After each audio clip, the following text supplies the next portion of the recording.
રાજકોટથી સમાચાર સામે આવી રહ્યા છે, જેમાં રાજકોટમાં ટીઆરપી ગેમ ઝોન અગ્નિકાંડનો મામલો સામે આવ્યો છે. તો ટીઆરપી ગેમ ઝોન અગ્નિકાંડની જે ઘટના બની હતી અને તે બાદ આરટીઆઈ બોમ્બ ટીઆરપી અગ્નિકાંડ બાદ આરટીઆઈ બોમ્બ પૂર્વ ટીપીઓએ 20 વર્ષનો રેકોર્ડ માંગી લીધો,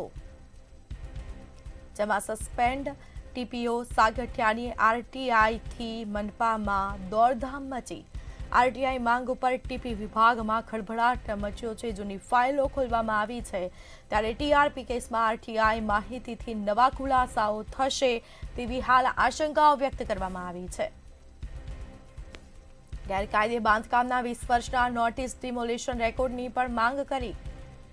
સાગઠિયાના આરટીઆઈ ત્રણેય ઝોનના અધિકારીઓ રેકોર્ડ શોધવામાં વ્યસ્ત જોવા મળ્યા.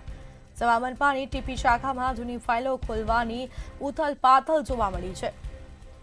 આપણી સાથે સંવાદદાતા ધ્રુવ કુંડીલ ફોન લાઈન પર જોડાયા છે. જી ધ્રુવ, જે રીતે આ અગ્નિકાંડની જે ઘટના બની ને અત્યારે 20 વર્ષનો રેકોર્ડ માંગવામાં આવ્યો છે અને તેને લઈને દોડધામ થઈ રહી છે, શું વિગતો? ચોક્કસથી ખાસ તો જે અગ્નિકાંડની ઘટના બાદ હવે આરટીઆઈ બોમ્બ જેવી સ્થિતિ છે તે આરએમસીમાં સર્જાઈ છે. પૂર્વ ટીપીઓ એટલે કે મનસુખ સાગઠિયા, તેને 20 વર્ષનો રેકોર્ડ છે તે માંગ્યો છે આરએમસી પાસેથી. ગેમ ઝોન અગ્નિકાંડમાં સસ્પેન્ડ થયેલા ટીપીઓ સાગઠિયા આરટીઆઈ થી મનપા હાલ દોડધામ સ્થિતિમાં છે. 20 વર્ષની ગેરકાયદેસર જે બાંધકામની કુંડી હવે ખુલશે. આરટીઆઈ માંગ પર ટીપી વિભાગમાં ખળબળાટ છે તે જાગ્યો છે અને ખાસ તો જૂની ફાઇલો છે તે હાલ અત્યારે ખોલાઈ રહી છે. ટીઆરપી કેસ અદાલતમાં ફરી ગરમા છે. આરટીઆઈ માહિતીથી નવા ખુલાસાની આશંકા છે તે સર્જાઈ રહી છે. ત્યારે ગેરકાયદેસર બાંધકામના 20 વર્ષના નોટિસ ડિમોલેશન સહિતના જે રેકોર્ડ છે તેની માંગ સાગઠિયા દ્વારા કરવામાં આવી છે. ત્રણેય ઝોનના અધિકારીઓ હાલ અત્યારે સમગ્ર જે રેકોર્ડ છે તેની શોધખોળમાં વ્યસ્ત છે. મનપાની ટીપી શાખામાં ઉથલપાથલ થવાની શક્યતા ક્યાંક હાલ અત્યારે સેવાઈ રહી છે.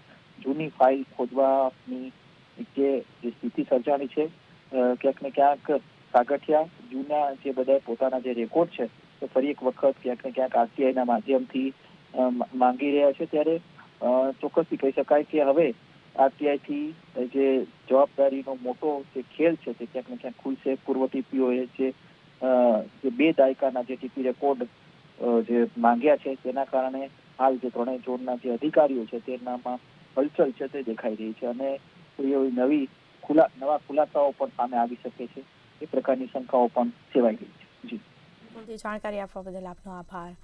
તો આ સાથે 20 વર્ષનો નોટિસ ડિમોલિશનનો રેકોર્ડ માંગવામાં આવ્યો છે. સાગઠિયાના આરટીઆઈ ત્રણેય ઝોનના અધિકારીઓ રેકોર્ડ શોધવામાં વ્યસ્ત. મનપાની ટીપી શાખામાં જૂની ફાઇલો ખોલવાની ઉથલપાથલ જોવા મળી.